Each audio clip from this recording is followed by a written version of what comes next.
Doctor Abdul Kalam ஐயா அவர்கள் பிரசிடெண்ட்டாக இருக்கார். அவர் ஆஃபீஸில் இருக்கும்போது ஒரு 10:11 மணிக்கு ஒரு மெயில் வருது. பர்சனல் லேப்டாப்பில் பார்க்குறார். உடனே ஆக்ஷனில் இறங்கணுன்ட்டு திருச்சியில் இருக்கிற கலியமூர்த்தி ஐபிஎஸ், அவரை பற்றி உங்களுக்கு எல்லோரும் நல்லா தெரிஞ்சிருக்கும்னு நினைக்கிறேன். ரொம்ப நைஸ் மேன்.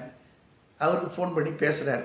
இந்த மாதிரி எனக்கு திருச்சியிலேருந்து பக்கத்தில் ஏதோ ஒரு வில்லேஜ், அங்கே வந்து ஒரு பொண்ணு எனக்கு மெயில் அனுப்பிச்சிருக்கா, அது என்னென்னு கொஞ்சம் பார்க்க முடியுமா உங்களால் அப்படின்னு. சரிங்கய்யா நான் பார்க்குறேன்ட்டு அவர் போகிறார். அவர் கிளம்பும்போது ஒரு 12 ஆகிடுது. அந்த ஊருக்கு போகிறதுக்கு 1:30-2க்குள்ளே ஆகிடுது. போய் பார்த்தா அந்த பொண்ணு அழுத முகமாக இருக்கா. வீட்டில் எல்லாம் ஒரே சோகமயம். என்னென்னு விசாரிக்கிறார்.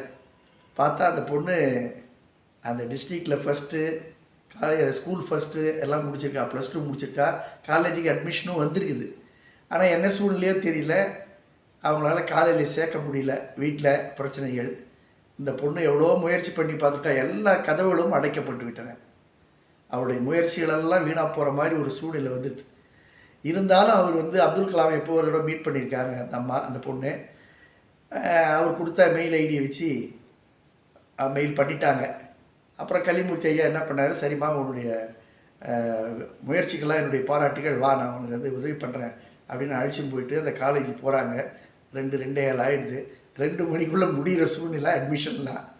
அந்த பிரின்ஸிபால் சொல்கிறாங்க, இருந்தாலும் இவர் இந்த மாதிரி பிரசிடென்ட் இன்ட்ரெஸ்ட் இந்த விஷயத்தில் அப்படின்னு சொல்லி, உங்களுக்கு என்ன ஹெல்ப் வேணும், யார்கிட்ட பேசணும்னு சொல்லுங்கள், எல்லாம் பண்ணுறேன்னு சொல்லி பெரும் முயற்சி எடுத்து அதுக்கான பணத்தையும் ஏற்பாடு பண்ணி எல்லாத்தையும் பண்ணி ஆர்கனைஸ் பண்ணிட்டார். அவர் பண்ணி அந்த பொண்ணை ஒரு வழியாக சேர்த்தாச்சு.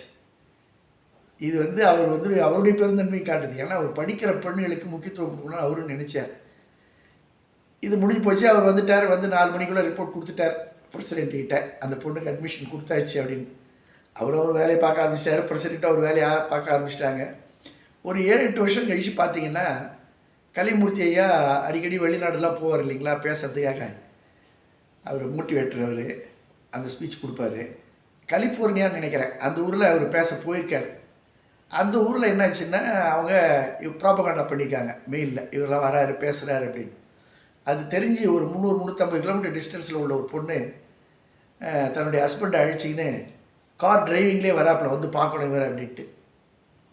விழா ஆரம்பிக்கிறதுக்கு முன்னாடி, அந்த ஃபங்க்ஷன் ஆரம்பிக்கிறதுக்கு முன்னாடி ஒரு 10 நிமிஷத்துக்கு முன்னாடி போயிட்டு அவரை பார்த்து பேசிட்டு, எனக்கு கொஞ்சம் பேசுறதுக்கு பர்மிஷன் வாங்கி கொடுங்க பேசுகிறா. இந்த மாதிரி எனக்கு ஐயா தான் உதவி பண்ணார். அந்த பொண்ணு தான் அவங்க தன்னுடைய முயற்சி எப்படியெல்லாம் திருவினையாக்கியிருப்பாங்க. முயற்சி திருவினையாக்கும்.